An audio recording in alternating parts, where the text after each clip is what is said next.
Olá, que bom ter você aqui com a gente. Nós somos a Juventude Livre da D-Cidade aqui em Fortaleza. Esperamos que através deste podcast você seja edificado para a glória de Deus.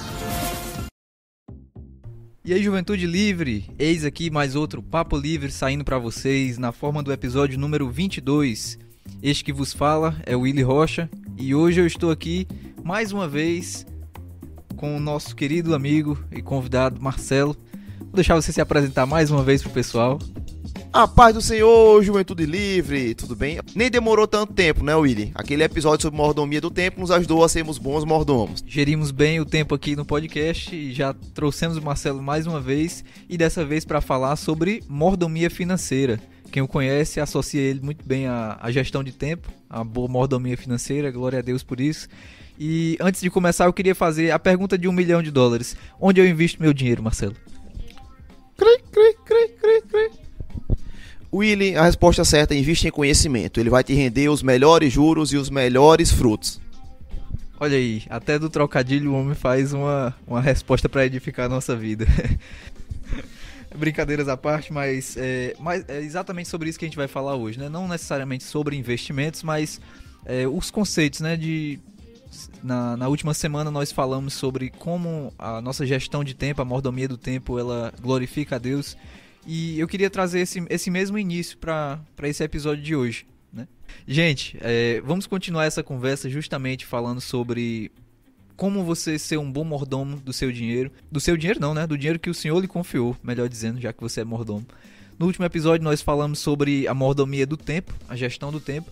E começamos entendendo qual o princípio por detrás disso. Começamos perguntando e o Marcelo respondendo como o Senhor é glorificado através da boa gestão do nosso tempo, né? Eu queria trazer essa mesma pergunta agora para a questão da mordomia financeira. Marcelo, como é que você entende que o Senhor é glorificado através da nossa organização financeira? Qual a importância por detrás disso, né? É uma pergunta um pouco redundante ali daquele último episódio, né? Mas eu acho que a gente precisa entender esses princípios antes de continuar a conversa. Amém, Willy. Realmente, olha, Juventude Livre, ao contrário do que muita gente pensa, o dinheiro ele não é mau, mas o dinheiro também não é bom. Lembre-se que o dinheiro ele é apenas um meio de troca que a gente utiliza para comercializar produtos, serviços e principalmente o nosso tempo, que ele é muito caro, mas ele é valorado de acordo com a nossa capacitação e com a raridade também do que nós estamos realizando. A palavra que eu tenho para deixar para a Juventude Livre está lá em Salmos, Salmo 62, versículo 10, a parte B, que diz: se as vossas riquezas aumentam, não ponhais nela o coração. Assim como é corroborado por Paulo, mais à frente, quando ele diz: o amor ao dinheiro é raiz de toda espécie de males. O dinheiro não é ruim, porém o amor a ele é que causa toda espécie de males no homem. Perfeito. Eu sempre puxo esse mesmo exemplo. O pessoal que me conhece já deve estar enjoado de ouvir isso, mas é a mais pura verdade, né? Tem coisas que o Senhor criou como boas coisas para ser usadas por nós, para glorificar o nome dele, e por conta do pecado ter entrado no mundo, a gente tem coisas corrompidas, né? Que podem ser usadas para o mal. Eu acredito que o dinheiro, como você falou, é uma delas, né? A gente pode utilizar como uma ferramenta para glorificar o nome de Deus, pode usar como uma ferramenta para impulsionar o reino, né? Para abençoar outras pessoas e as nossas próprias vidas também. Mas se não tiver uma boa gestão, se a gente tiver com a prioridade errada, com o coração no lugar errado, ele acaba nos consumindo, nos levando para longe de Deus, ao contrário disso, né? Marcelo, eu me lembro muito sobre essa questão da mordomia. Talvez não seja nem um texto tão utilizado para isso, mas ele me remete um pouco a isso, né? De Lucas 14, a parábola ali, quando Jesus está contando sobre você contar os custos, né? A gente vê muito isso aplicado ao discipulado.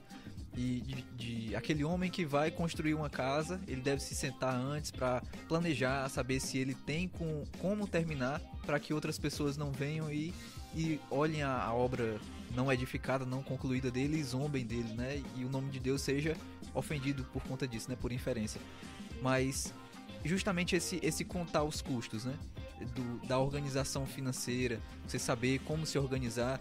E puxando desse exemplo, eu queria saber já de uma perspectiva mais pessoal sua, Como é que você compartilharia com a gente alguma dica, como se organizar, como foi que você começou a aprender a se organizar financeiramente, de onde foi que surgiu essa sua fama de se organizar financeiramente bem? Pois é, Willy. A organização financeira, ela não é apenas para o nosso deleite, mas ela é para glorificar o nome do Senhor, tá? Lembra que o principal que todo servo do Senhor, todo discípulo de Jesus tem que ter é um bom testemunho. As pessoas têm que olhar para ele e ver um bom profissional, ver alguém que não deve nenhuma conta, alguém que não deixa de honrar seus compromissos, alguém que é um fiel pagador, sempre. Então, a organização financeira, a mordomia financeira, ela também é fundamental para glorificar o nome do Senhor através das nossas vidas, tá? O princípio básico que todo mundo sabe, eu acho que é gaste menos do que ganha. Marcelo, já ouviu você falar, mas eu ganho muito pouco. Olha, a Bíblia diz: o que é fiel no pouco, sobre o muito te colocarei. Se você tem um padrão de vida acima do que você ganha, alguma coisa está errada, não é com o quanto você ganha, é o quanto você gera o seu dinheiro. Perfeito. E essa parábola dos talentos, ela é um princípio muito claro, né? De que a gente recebe alguma coisa pela graça de Deus, e se você não gerir bem aquilo dali, gera consequências. Agora, se por outro lado você consegue gerir bem, te é confiado muito mais para fazer muito mais por outros, né, e não só por si mesmo. E em cima dessa parábola, né, como gerir? Quando Jesus deixa os talentos ali para o pessoal, ele deixa e deixa e vai embora. E quando ele diz: eu vou voltar para poder prestar contas depois, né? E o pessoal conhece dele e tal. Eu queria saber como é que a gente pode fazer essa boa gestão. William, esse exemplo que você deu foi perfeito, porque observa que o Senhor, primeiro, ele deu 10 talentos a um, 5 talentos a outro, e para outro ele só deu 1 talento. O Senhor, ele distribui os recursos de maneira não igual, mas de uma maneira equânime, de acordo com a capacidade que cada um terá dada por ele. Porém, a questão toda é como você irá usar isso para glorificar ao Senhor, tá? O que foi que os servos que ganharam os talentos fizeram? Eles serviram. Eles granjearam os talentos através do serviço deles.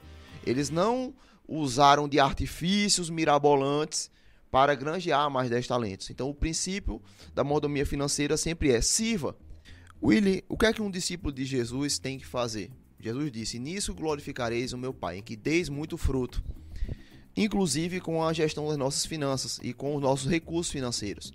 O dinheiro, ele não é um bem à parte da nossa vida espiritual, mas nós temos que servir ao Senhor, inclusive com os nossos recursos. O que o Senhor põe na nossa mão, sejam eles 10 talentos, se você for uma pessoa que tem uma abundância financeira em detrimento da comunidade onde você vive, o Senhor, ele vai cobrar que você frutifique na obra dele também. Se você for uma pessoa que está na média ali da comunidade onde você vive, da sua igreja, da sua família, do seu país, da sua cidade, o Senhor vai cobrar também que você frutifique através disso, que você faça uma boa gerência das suas finanças. E se você for uma pessoa que tenha poucos recursos, e aí fica o adendo, não ache que uma pessoa que aparentemente é hipossuficiente, ou em bom português, que ela é pobre, ela não tem que fazer uma boa gerência de suas finanças, mas ela tem que honrar a Deus e frutificar com isso também. Se você tiver um pão para comer, você tem alguém que precisará de metade do seu pão. Então, todos, independentemente de quanto possuem financeiramente, têm que glorificar ao Senhor e seremos cobrados com isso. Se você tem pouco hoje, se lembre, se você não for fiel no pouco, você jamais será colocado sobre o muito. Mas se você estiver sobre o muito, você terá que glorificar o Senhor também. Perfeito, Marcelo. E uma coisa que você falou que eu gosto muito, desse entendimento de que a nossa vida espiritual, ela não está separada à parte do restante das nossas atividades no dia a dia, né? Do que a gente chama popularmente de secular, inclusive do dinheiro, né? Então o Senhor, ele é glorificado em tudo isso. A nossa vida é uma vida integral, né? A gente precisa estar o tempo todo ali pensando como é que eu vou agradar a Deus, né? Existem princípios bíblicos para tudo isso, para a vida financeira, para o trabalho. Então, por que a gente tem esse entendimento, né? De que está tudo separado, de que dinheiro é de um lado e a vida com Deus é de outro. Tudo tem que ser para glorificar a Deus. Você sabia que eu não me sinto cobrado a ganhar um valor fixo por mês? Eu me sinto cobrado a ganhar cada vez mais. E de uma maneira variável mesmo, que vai crescendo. Mas por que isso, Willy? Porque quando eu vejo a demanda da casa do Senhor, Por exemplo, quando eu vejo uma obra missionária precisando de tantos mil dólares para construir um templo ou para construir algum hospital no sertão, e eu não consigo ofertar esse valor, eu me sinto cobrado pelo Senhor a me dedicar e ganhar cada vez mais para conseguir frutificar também, não apenas para mim, mas há uma demanda muito grande em que o Senhor ele nos permite servir a Ele através dos nossos recursos. Porém, é importante que eu não sinta essa cobrança apenas e me dedique integralmente a ganhar mais, e esqueça do que é importante na mordomia do tempo. A mordomia financeira, ela só é eficaz se ela andar junto com a mordomia do tempo também.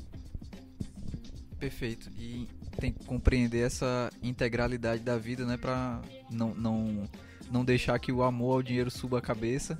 E essa cobrança interessante que você falou, essa motivação, né, de querer buscar ganhar mais recursos para justamente abençoar a obra, para abençoar causas nobres mesmo, e não para entesourar para si mesmo, né? Diferente daquela outra história que Jesus conta, né? Que um homem construiu um celeiro, plantou uma vinha, angariou muitos recursos e disse: pronto, agora eu tenho um depósito para o resto da vida, vou descansar, aproveitar o que eu tenho, beber e comer. Mas a vida dele ia ser cobrada na mesma noite e ele não tinha nada para mostrar a Deus, né? Então eu acho que ter alguma coisa para entregar a Deus depois da vida justamente é a motivação correta do que você fez com aqueles recursos, né? Exato, e um princípio importante, já que estamos falando para os jovens, é o seguinte: Provérbios 23:4 diz: não te canses para enriqueceres, dá de mão a tua própria sabedoria. Como é que eu aplico isso na minha vida? Você ganha dinheiro hoje pelo que você faz. Com o tempo, William, você tem que ganhar mais pelo que você sabe. Ou seja, que a sua sabedoria ela possa crescer ao longo do tempo para que você trabalhe menos e ganhe mais para servir mais. Se você servir apenas com seus próprios deleites, você irá cair naquela armadilha que Lewis fala, que os prazeres são insaciáveis. Você irá gastar mais e mais e mais. Você vai viajar para Jericoacoara hoje, amanhã você vai querer ir para Disney, depois você vai querer ir para as Maldivas, depois você vai querer morar lá e nunca você se sentirá satisfeito. Mas se você aumentar as suas fazendas, mas você estiver servindo e frutificando na obra do Senhor e o seu tempo estiver cada vez mais livre para buscar a Deus, para servi-lo e para amar as pessoas, você se sentirá cada vez mais satisfeito porque o seu coração estará no lugar certo. Ou seja, jovens, use a sua sabedoria para que você possa enriquecer através dela. Perfeito, Marcelo. E aproveitando esse gancho aí sobre deixar a sabedoria aumentar para aumentar os recursos também, uma coisa que você falou no início sobre os investimentos, sobre você buscar o conhecimento, né? Eu acho que você poderia aprofundar mais para a gente essa questão de como buscar, como foi que você encontrou esse caminho de buscar esse conhecimento dos investimentos para poder fazer render mais os seus recursos. Willy, graças a Deus eu tive sempre uma boa educação. Meu pai ele sempre foi um bom poupador, entendeu? Então, mesmo trabalhando, ganhando pouco no começo da minha vida, eu consegui comprar um carro quando eu casei. Consegui casar, o Senhor nos abençoou e depois, só que aconteceu uma coisa que o Senhor mandou para me ensinar muito. Tem gente que diz que é do diabo, mas eu sei que é o Senhor que manda para nos ensinar, temos responsabilidade. Que é uma coisa chamada boleto. Não sei se você já recebeu algum desses. Você já recebeu, Willy? Já, alguns, mas pouquinho. Pois é, Willy, Deus é tão bom que permite que aquilo chegue pra gente sempre, para nos lembrar sermos responsáveis. E nós vemos um país que sabe cobrar muito bem. Se uma coisa que o Brasil é competente é em nos cobrar. Você pode mudar de endereço. Você tiver um cheque para chegar, uma indenização para receber, não chega, mas as cobranças chegarão lá. Por que eu digo que isso é o Senhor? Agora, sem a parte da brincadeira. Porque, Willy, nós somos chamados à responsabilidade. O Senhor, quando criou o homem, criou com responsabilidades. Ele colocou o homem lá no Jardim do Éden e colocou para o lavrar e o guardar. Muita gente esquece disso, tá?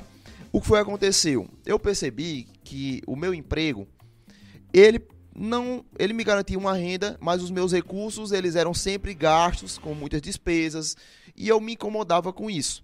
Eu comecei depois a estudar, a procurar maneiras de fazer com que o meu dinheiro rendesse mais, ou através do meu trabalho, ou através de investimentos.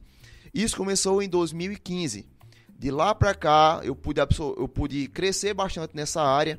O Senhor, Ele me deu sabedoria, me deu inteligência, ao ponto de hoje em dia eu estar numa migração de carreira para ajudar as pessoas com planejamento financeiro. Para ajudá-las, por exemplo, a como se livrar de dívidas, a como criar um planejamento para terem uma renda extra na sua aposentadoria, entendeu? Isso também faz parte da mordomia financeira também. Muito bom, Marcelo, muito bom. Eu acho que um comentário aqui, voltando um pouquinho, mas que me veio à mente também. Às vezes a gente fica com um pé atrás, um certo preconceito, e eu acho que isso decorre de uma leitura errada do versículo, né? Que você até citou, né? O amor ao dinheiro é a raiz de todos os males. Eu já vi muito, e eu mesmo já falei que o dinheiro é a raiz de todos os males, né?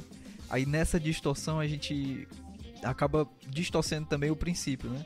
De que, não, buscar mais riquezas, buscar mais recursos, colocar dinheiro para investir, isso é necessariamente ganância, isso é necessariamente uma coisa ruim.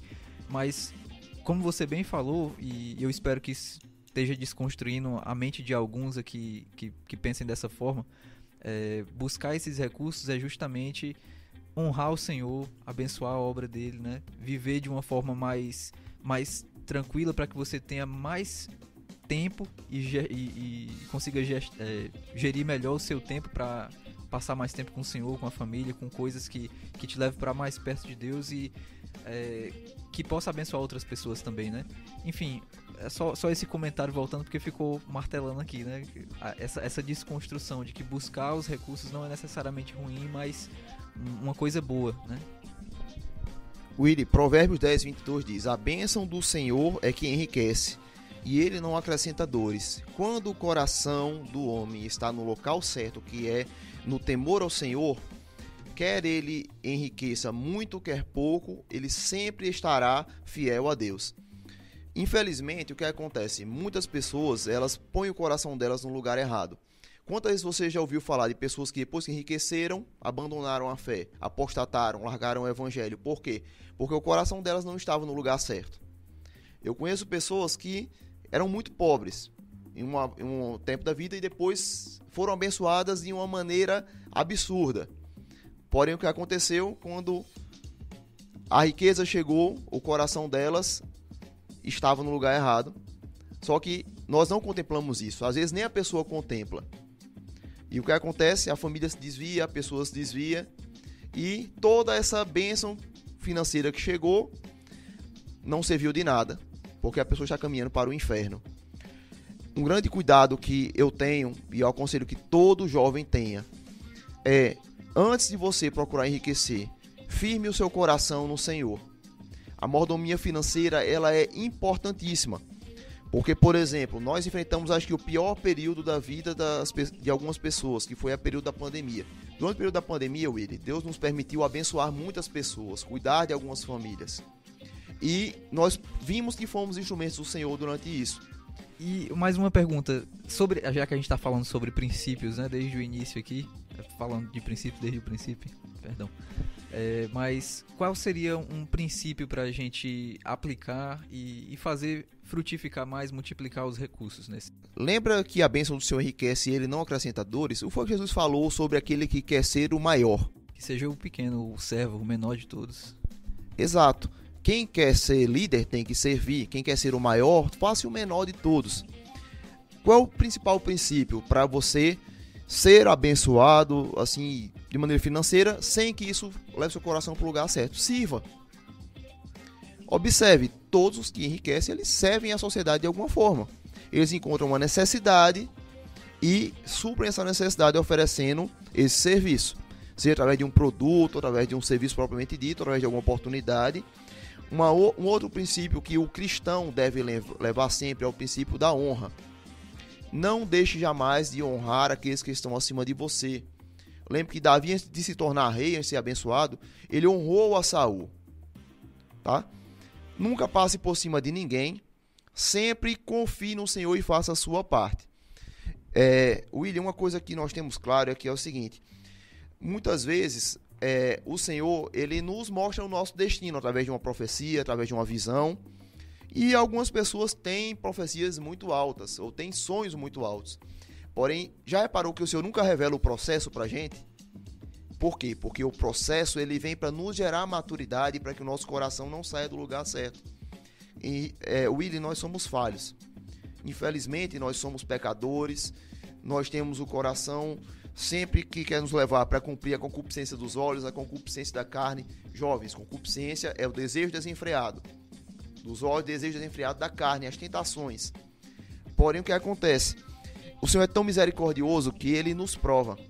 Ele nos leva a um processo difícil. O que é que seria de José se ele virasse governador sem ter sido escravo, sem passar pela prisão, sem ter sido esquecido, sem ter sido acusado injustamente? Será que José teria o coração perdoador? Teria a sabedoria para gerir o Egito, aquele país que era o maior país do mundo, o mais poderoso da sua época? Tem um versículo lá em Provérbios que diz: lança o teu pão sobre as águas, depois de muitos dias o acharás. Sabe como é que isso se baseia, William, esse princípio? Quando o rio Nilo ele enchia e as suas margens ficavam cobertas de água e chegava muito depois do rio, as pessoas lançavam as sementes de trigo sobre o rio. E o que é que acontecia? Quando a cheia passava, aquela semente vinha, depositava nas margens, e depois de um tempo a plantação estava lá, com todos os nutrientes que vinham com o rio. Gente, isso é um princípio que é para as nossas vidas. Lança o teu pão sobre as águas, depois de muitos dias o acharás. Lança o teu pão sobre o estudo. Lança o teu pão sobre o serviço ao Senhor. Lança o teu pão sobre o teu negócio. Lança o teu pão sobre o estágio que você está. Lança o teu pão sobre o serviço que você tem, onde há um chefe que te oprime. Depois de muitos dias você estará na posição dele. Assim como José não agiu como seus irmãos, você também não deverá agir, senão não será a bênção do Senhor. Você transformará a bênção em maldição. Lança o teu pão sobre as águas hoje e passe o processo. Enfrente a cheia do rio, enfrente a escravidão, enfrente a prisão, enfrente os professores que às vezes você acha carrasco, mas são ensinamentos que eles estão lhe dando. Enfrente os chefes que descontam as coisas em você. Honre ao Senhor, meu irmão. Muitas vezes a gente se revolta, William, e não entende porque Deus não nos abençoa, porque a gente não aprendeu ainda. Quantas pessoas eles têm serviço e que são perseguidas? Às vezes elas murmuram contra seus chefes, murmuram contra seus patrões e não saem do lugar, porque elas não aprenderam a honrar as pessoas. Davi foi um grande rei. Davi até hoje ele é tido como o maior rei de Israel. Você chega ali em Jerusalém, chega em Israel, qual é a melhor universidade? Universidade Rei Davi. Qual é o melhor hospital? Hospital Rei Davi. É o rei que é mais honrado até hoje por todos os judeus fiéis. Meu irmão, por quê? Porque veja o quanto ele honrou a Saul quando ele era perseguido. Então há princípios na palavra de Deus que não devem ser quebrados jamais. Jovem, mordomia financeira. Primeiro ela se baseia na mordomia do coração. Coloque o seu coração no lugar certo. Sirva ao Senhor. Seja responsável. Pare de culpar as situações. Pare de culpar as pessoas. Pare de culpar a falta de oportunidades. Oportunidade ela virá no momento certo, mas você tem que estar preparado. Algumas coisas que não voltam atrás, Willy. O tempo passado, a flecha lançada e a oportunidade. Uma boa mordomia financeira, ela vem sob o princípio da semeadura. Estamos falando para a Juventude Livre. Jovens do Influência, jovens do Voz e jovens do Relevância. Todos são jovens. Princípio da mordomia financeira. Seja fiel ao Senhor e lança o teu pão sobre as águas. E confie que o Senhor dará o seu fruto no tempo certo. Perfeito, Marcelo. Perfeito. Enquanto você falava, eu me lembrei muito sobre as palavras que falam sobre o momento de provação para produzir maturidade, né? E justamente esse entendimento de que a gente passa por alguns momentos que são provações, mas se a gente tiver a consciência de que todas as coisas cooperam para o bem daqueles que amam a Deus, tudo vai bem no final, né? Exato. E um outro princípio também que é importante nós lembrarmos, que é o princípio da paciência. Você já conheceu cristãos que caíram em pirâmide? Já sim. Eu vi muito ao longo da minha vida cristãos caírem em Avestruz Master, Telex Free e várias outras pirâmides que apareceram. Porque esquecem do princípio da paciência também. O que é que vai nos trazer bênção? É o Senhor, meu irmão. Mas Ele vai usar o nosso trabalho, vai usar a nossa sabedoria. E Provérbios 28 e 20 foi outro versículo que eu separei também, que diz: o homem fiel abundará em bênçãos, mas o que se apressa a enriquecer não ficará sem castigo. Meu irmão, o Senhor, Ele diz, vai ter com a formiga, ó preguiçoso. O Senhor, Ele nos manda trabalhar. Ele nos manda buscar a sabedoria. E muitas pessoas não são bons mordomos quando procuram enriquecer de maneira brusca. Ah, o que é fácil, meu irmão? O que é fácil não é de Deus. O Senhor lembra que tem um processo para que nós passemos. Provérbios 23 e 4 diz: não te canses para enriqueceres, dá de mão a tua própria sabedoria, como a gente já tinha falado. Isso quer dizer o quê? Meu irmão, trabalhe, se esforce, seja como uma formiga, mas busque a sabedoria, porque é através dela que você vai escolher os frutos no futuro. E se você não quiser trabalhar, como diz Paulo, que também não coma. É um conselho duro, mas é verdade. Marcelo, foi um prazer muito grande. E essa conversa, tanto aqui o que ficou gravado quanto o off-topic, rendeu muitas lições para mim. E eu acredito que para o pessoal que está nos ouvindo também. A Juventude Livre que nos escuta, se esse episódio edificou a sua vida, acrescentou alguma coisa, algum ensinamento para você, dê um feedback pra gente, nos fale aí pelo Instagram, nossos canais.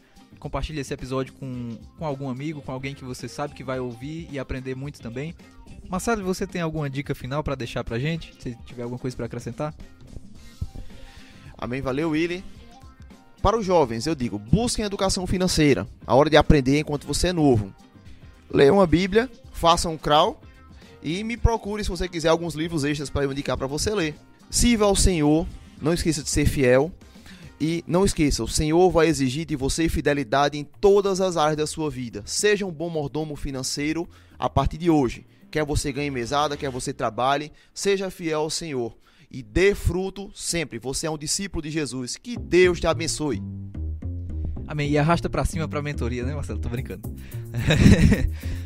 Arrasta pra cima não tem não, mas pode procurar se você quiser um planejamento financeiro. Rapaz, parece que foi ensaiada essa resposta. Vamos lá, é isso aí, pessoal. Muito obrigado pela audiência. Nós nos vemos no próximo episódio. Ficamos por aqui até que o Senhor venha. Maranata.